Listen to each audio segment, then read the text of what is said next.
지난 주말에 우상호 더민주 원내대표가 이 박근혜 정부가 국가의 이 국가기관의 권력을 이용해서 계속 정치를 한다면 조홍천 전 청와대 공직기강 비서관과 김병기 전 국정원 인사처장 등 이번에 당선된 우리 첫 인사들이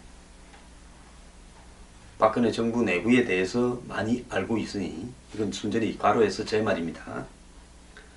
이 잘못된 국정 운영 방식과 권력 내부의 속성을 낱낱이 폭로할 수도 있다 라는 식으로 이야기를 했습니다.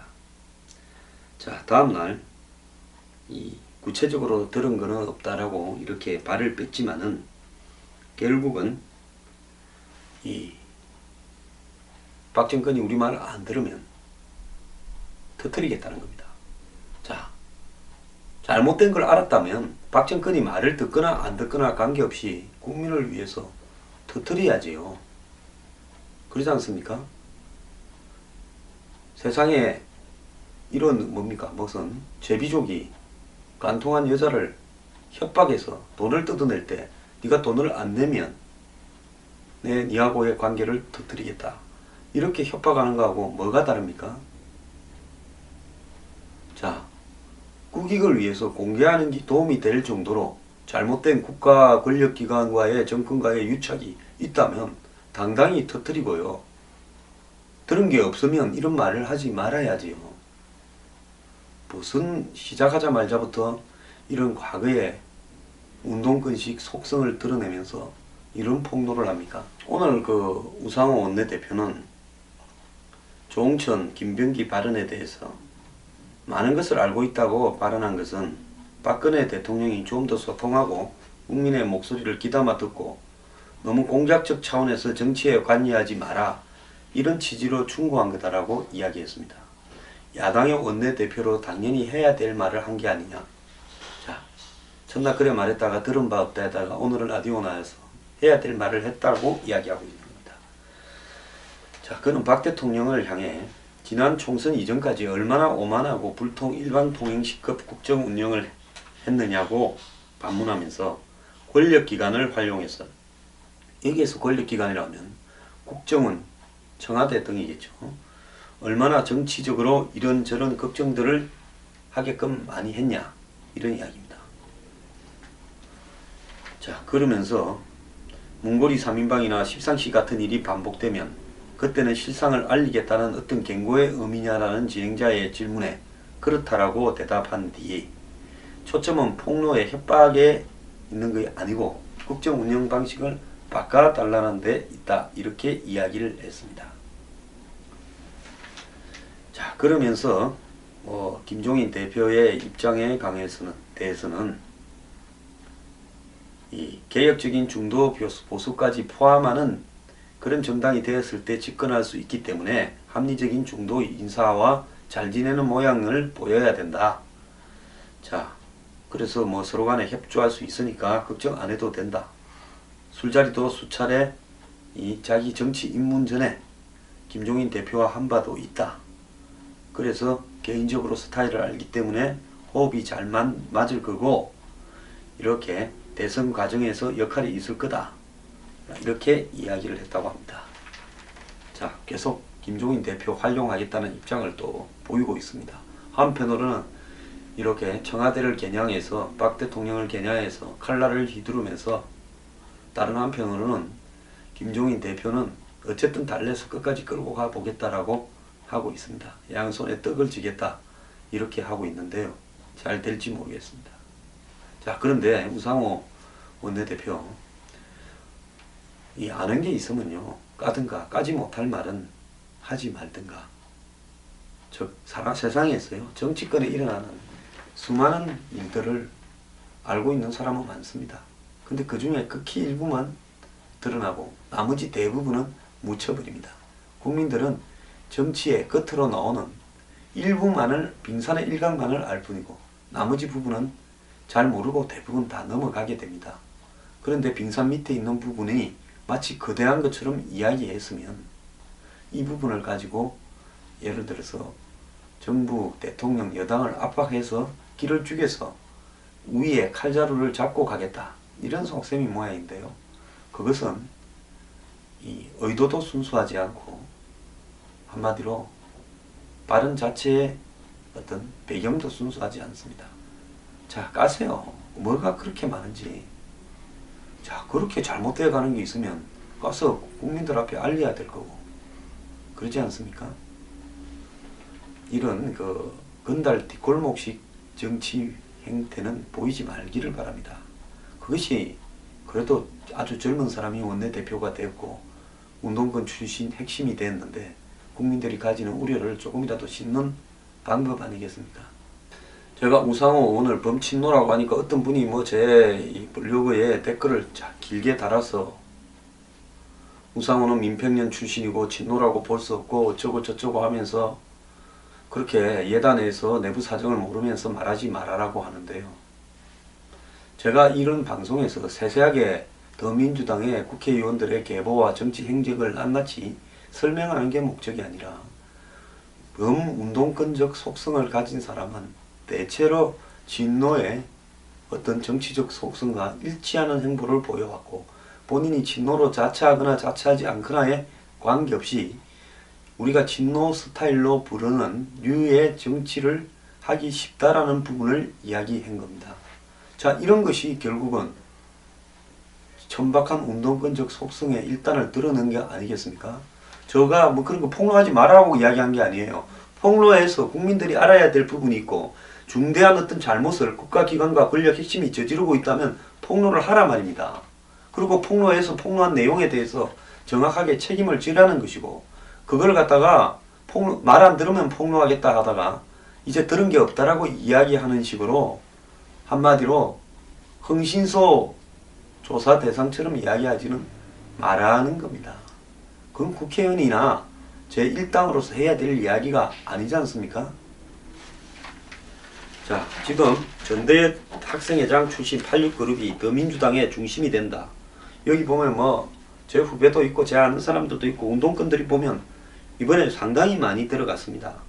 더민주당에 보면 운동권 출신 주요 당선자만 해도 20명이 넘어가요.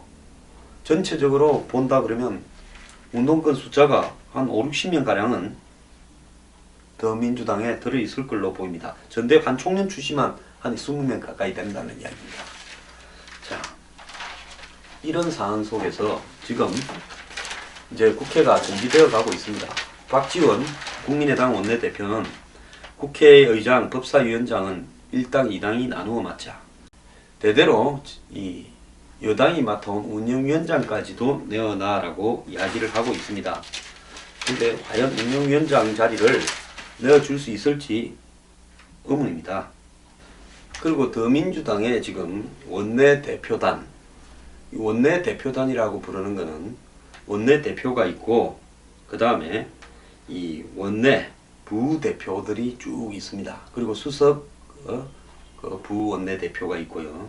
그래서 이 원내대표단에 보면 제인호, 강병원, 문미옥 등 문재인 대표가 청와대에 있을 때 근무하던 그런 가까운 사람들이 많이 들어가 있고 또 이 김병욱, 손학규 전 대표의 측근, 운동권이죠. 기동민, 박원순 시장의 측근, 이 기도 운동권이죠. 이런 사람들이 쭉 들어가 있다는 겁니다. 결국 이 더민주당은 운동권 출신들을 원내 부대표단에 넣어서 앞으로 여당과 국민의당을 상대할 때 강한 투쟁성을 보일 것이다. 특히 세월호, 또 국정교과서, 또 이 개성공단 문제, 또 대북관계 문제, 노동 문제, 복지 문제 등에서 정부를 상대로 강하게 압박을 하고 이념적 이슈에 대해서 밀어붙일 가능성이 매우 크다라는 부분입니다.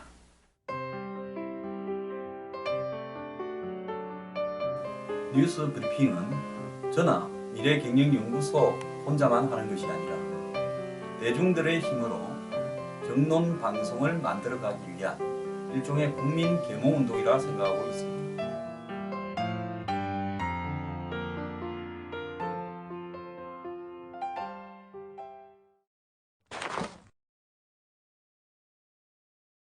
자, 안철수 국민의당 대표는요, 요즘 인터넷 방송을 하고 있답니다. 내가 짠돌이라고 1,000억을 기부했다. 아니, 남한테 줬습니까? 동그라미 재단인가 만들어가 자기가 관리하고 있고, 그 재단에서 이자를 가지고, 뭐 일부 주식 판 돈 가지고 넣어놓고 이자 받아서 그 이자로 뭐 좀 한다, 이런 모양인데요. 어쨌든 그 재단은 이 주식이 배경이 되었고, 자기가 기부했던 일부 주식 판 돈을 운영하고 있고, 이런 겁니다. 자, 그래서 그것이 안철수 의원이 남 준 것처럼 이야기하는 거, 자기가 그 재단을 만들어서 그 재단을 통해서 이자를 조금 가지고 뭘 하는 것과는 큰 차이가 있고, 그 재단 속에 아직도 여전히 이 상당액의 주식이 그대로 들어있지 않습니까? 자, 그 다음에 대통령병에 걸렸다라는 말도 이 왜곡이고, 그 다음에 뭐 자기에 대해서 대통령이 되려고 탈당했다라는 말에 대해서도 더러워서 피하고 있다, 이렇게 이야기하면서 이제는 엄해에 가까운 공격에 더 이상 당하지 않겠다고 이야기했습니다. 자, 참 세상에서 제일 어려운 거예요. 돈과 권력을 같이 지는 건데, 미국의 트럼프는 돈이 많은 억만장자인데 이제 권력을 향해서 가고 있고요. 안철수 대표도 돈이 엄청 많은 사람인데 권력을 향해서 가고 있습니다. 자, 그런 과정에서 국민들이 돈과 권력을 같이 줄 때는 그럴 만한 사회적 환경이, 그걸 용납할 만한 환경이 만들어져야 그럴 수 있다고 보는데요. 미국은 트럼프가 다른 정치인들이 워낙 돈이나 돈과 관련된 어떤 기득권과의 결탁에 대해서 엄중하기 때문에 상대적으로 지돈을 많이 쓰는 것으로 보이는 트럼프가 미국 국민들 앞에 이렇게 용인되는, 받아들여지는 모습을 보이고 있는 것이고요. 안철수 대표는 그럼 어떤 것인가? 저는 안철수 대표가